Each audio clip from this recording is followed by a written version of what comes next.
এবার নিজ বিদ্যালয়ের এক শিক্ষিকাকে ধর্ষণের অভিযোগ উঠেছে প্রধান শিক্ষকের বিরুদ্ধে। মেহেরপুর আম্রকানন মাধ্যমিক বিদ্যালয়ের এ ঘটনায় তোলপাড় চলছে পুরো এলাকায়।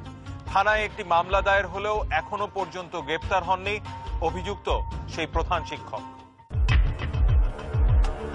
নিবন্ধন পরীক্ষায় সহযোগিতার কথা বলে খণ্ডকালীন শিক্ষিকাকে মেহেরপুর থেকে কুষ্টিয়ায় নিয়ে আসেন মেহেরপুরের আম্রকানন মাধ্যমিক বিদ্যালয়ের প্রধান শিক্ষক শরীফুল ইসলাম। রাতে প্রশ্নপত্র পাওয়া যাবে এমন আশ্বাস দিয়ে একটি আবাসিক হোটেলের আলাদা দুটি কক্ষে ওঠেন দুজন। পরে সুযোগ বুঝে প্রধান শিক্ষক সেই খণ্ডকালীন শিক্ষিকার শ্লীলতাহানি করেন বলে অভিযোগ উঠেছে। যেভাবে সে আমার বাবা মার সাথে নিয়ে এসছে, যেভাবে সে নিয়ে যাচ্ছে সেভাবে সে পৌঁছে দেবে, আমার কোনো ক্ষতি হবে না। প্রশ্নপত্র পাওয়া তো দূরের কথা, শেষ পর্যন্ত পরীক্ষায় দিতে পারেননি সেই খণ্ডকালীন শিক্ষিকা। এরকম সমস্যা হওয়ার পর আমার সেন্স ছিল না, যখন সে সেন্স আসে তখন সে আমাকে অনেক ধুমকি টুমকি দিয়ে বলে যে এগুলো নিষেধ করবে। ঘটনার পুরো বর্ণনা করলেন ভুক্তভোগীর বাবা। মেয়েকে ও বলল যে আমি তোমার প্রশ্নপত্র এনে দেবো, তা একদিন আগাম যেতে হবে, কি প্রশ্নপত্র সকালে দিলে তাই পরীক্ষাটা দিতে পারবে ভালো। নিবন্ধনে পরীক্ষা দিতে নিয়ে ওনারা এক হোটেলে ছিল, উনি এক বোর্ডিংয়ে ছিল, একই বোর্ডিং পাশাপাশি 6 নম্বর রুমে ও 5 নম্বর রুমে। শিক্ষিকাকে ধর্ষণের আলামত পাওয়া গেছে বলে জানান কুষ্টিয়া জেনারেল হাসপাতালের এই চিকিৎসক।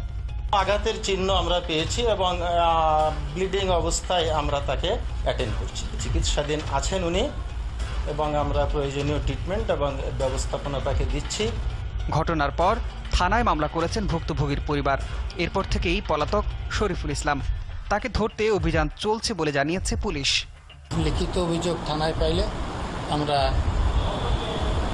শরীফুল ইসলামের নামে নারী ও শিশু নির্যাতন দমন আইনের আওতায় ধর্ষণ মামলা রুজু করি এবং আসামিকে গ্রেপ্তারের জন্য মুজিবনগর থানার ওসি সাহেবের সহযোগিতায় আমরা অভিযান চালাচ্ছি। একজন প্রধান শিক্ষকের এমন ঘটনায় ক্ষোভ প্রকাশ করেছে এলাকাবাসী। এই যে আমাদের যে হোটেলের যে একটা ইজ্জত, সেই ইজ্জতটা সেটা তারা নষ্ট করতে গেল, 25 বছরের ইতিহাসটা নষ্ট করতে গেল। প্রধান শিক্ষক হিসাবে সে যে আচরণ করছে, এই আচরণটা কখনোই গ্রহণযোগ্য না। তার কাছ থেকে তার ছাত্রছাত্রী কি শিখবে? এগুলা করবি আরো তো মানুষের, আরো মেয়েরা আরো তো তারা হতে পারে, তা আমরা বিচার চাই। মামলা তুলে নিতে ভুক্তভোগীকে প্রায়ই হুমকি দিচ্ছে বলে অভিযোগ উঠেছে সেই প্রধান শিক্ষকের বিরুদ্ধে।